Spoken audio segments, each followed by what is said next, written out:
Yes, business tawjiriba amasung tawningba mayamgi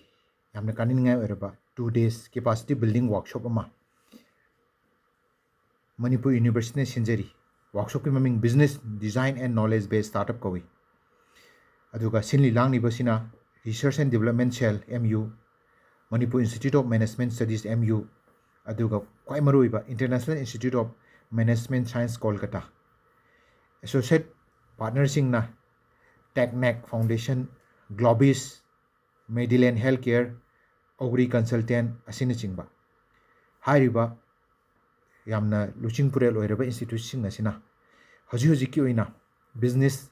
tawjariba sing aduga tawningliba entrepreneur sing aduga business aurairiba mayam punumakpu sanjam piri workshop ama silli workshop asigi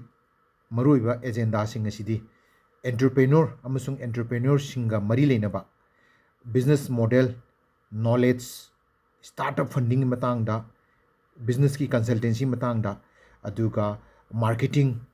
adu management aduga expansion aduga atopa scheme sing topic sing sida khana nainagani takpi gani aduga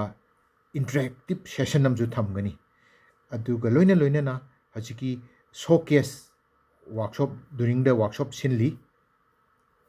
yauriba mi khudimakta certification ju pigani chaklen ju pigani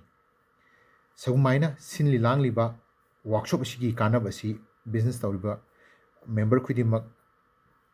kanaba lobiyo na haijari aduga kamaina yaugani online da registration tawbigadub oi QR code amsung link detail adu makhada pijare mi amagi fee 500 rupees aduga adomne online that is tawgudu basic ngatani online payment tor matung adugi screenshot adu thabi gadu boy adu da yauriba sing si cham chammi aduna yamna lai na sungsoi soi duna 2 days capacity building workshop business design and knowledge based startup hariba program si yaubiyu kana balobiyu adombu message tawjiriba prakash aduga ehaki phone number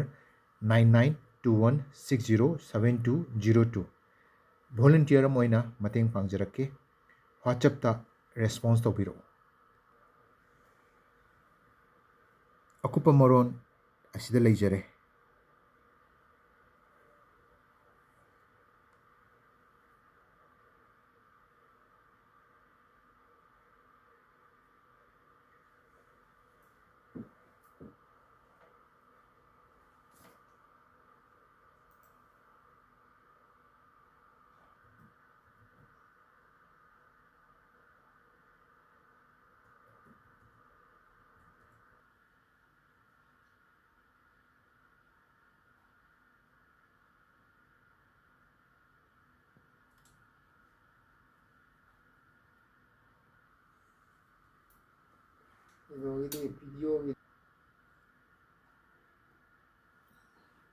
So please do scan the QR code and please do fill up the form.